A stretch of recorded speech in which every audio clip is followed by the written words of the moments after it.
Hello and welcome to the Cosmic Clinic podcast. I'm Christelle and this is the 11th episode. And this episode is titled Uranus in Gemini, a new era of thinking, business and intelligent creation. I love it. And the reason why I chose to speak about this today is just because very soon, on the 26th of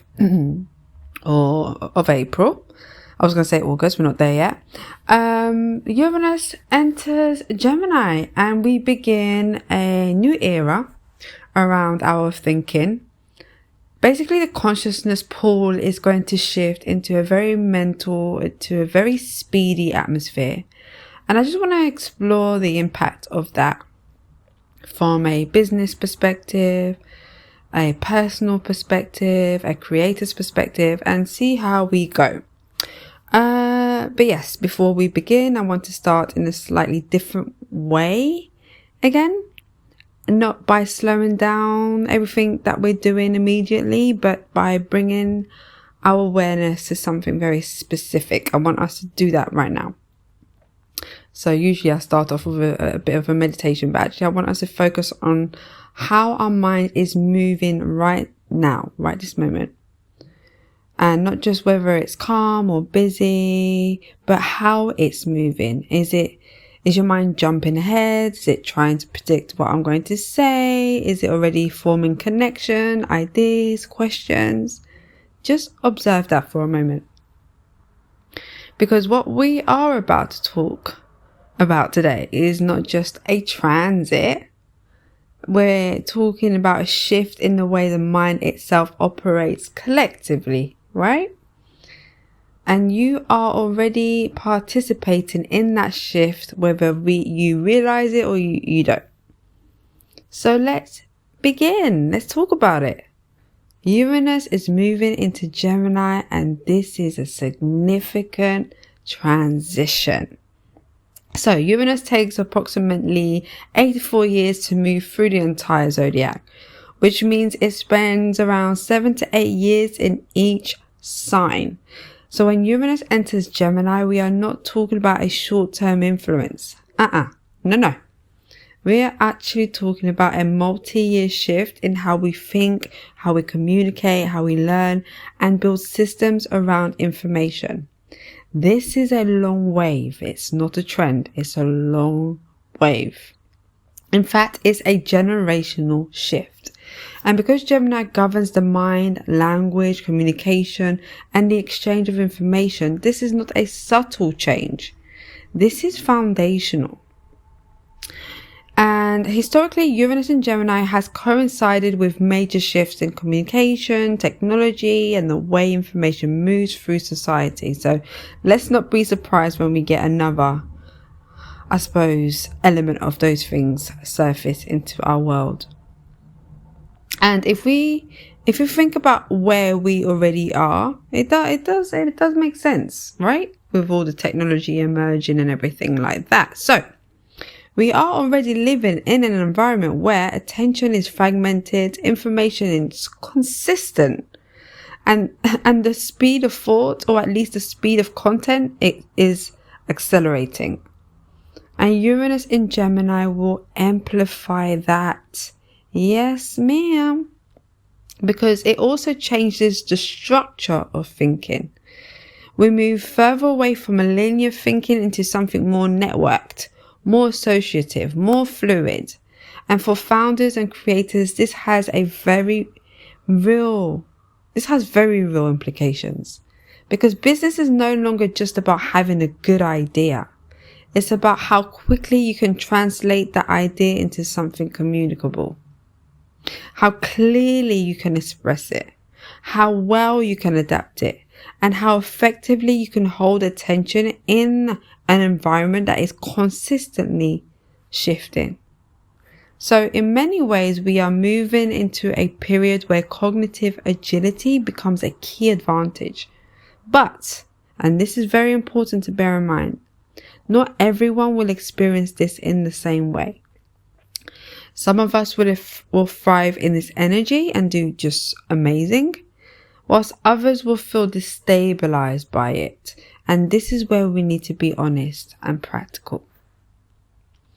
If you have strong placements in mutable signs, for example, Gemini, well, not for example, but I'll state them out. Gemini, Virgo, Sagittarius, Pisces, you may feel this shift very, very directly. Because Gemini is activating the axis of adaptability and change. For some, this will feel exciting. Ideals will flow quickly. There'll be new opportunities, a sense of mental stimulation. But for others, especially if your nervous system is already sensitive, this can feel like overload. It can feel like it's too much input. There's just too many ideas. It's difficult to focus. It's difficult to ground ourselves. So if you are someone with strong Gemini or Virgo placements, for example, you may notice your mind becoming more active than usual. More ideas, more connections, but also more potential for overthinking. And the solution here is not to slow your mind down, by the way, not completely down anyways, but it's to externalize it. Write things down, speak your thoughts, create systems where your ideas have somewhere to land, somewhere to go. Because if everything stays internal, it becomes noise. And that's just energy being burnt up, causing exhaustion, burnout, and so on and so forth. If you have strong earth placements, particularly Taurus, Virgo and Capricorn, you may experience this transit differently. Earth signs tend to prefer stability, structure and predictability, whereas Uranus in Gemini introduces variability. It introduces movement, change and information. So for you, the challenge may be flexibility. You may feel like things are changing too quickly, that systems you relied on are shifting, and the instinct might be to resist that. But the opportunity here is to update your structures rather than abandoning them. You don't need to become chaotic, but you do need to allow your systems to evolve, to become more adaptive. And if you have strong water placements, that's Cancer, Scorpio, Pisces, the impact may be more subtle but still significant. Not less, but still significant. Water signs process emotionally and intuitively, so the increased speed of information can feel draining. It can feel overstimulated. You may absorb more than you realize, and so for you, the key is boundaries with information. Not everything needs your attention. Not every idea needs to be processed, and this is what becomes a form of nervous system protection. If you have strong fire placements, that's Aries, Leo, Sagittarius, this can actually be quite energizing for you guys. You might feel more inspired, more mentally activated, just ready to move. But the risk here is impulsivity. Acting on that ideas way too quickly without grounding them first. You must ground them first. So your work is not to generate more ideas, it's to filter and focus and ground. Now, bringing this back to founders and creators, this transit favors people who can think independently, communicate clearly, adapt quickly, synthesize information, and remain regulated whilst doing all of the above. And that last part is the most crucial, because the real risk of Uranus and Gemini is not lack of opportunity, it's cognitive overwhelm. It's the feeling that you need to keep up with everything, know everything, respond to everything. And we know that's not sustainable. So high performance in this era specifically becomes something very specific.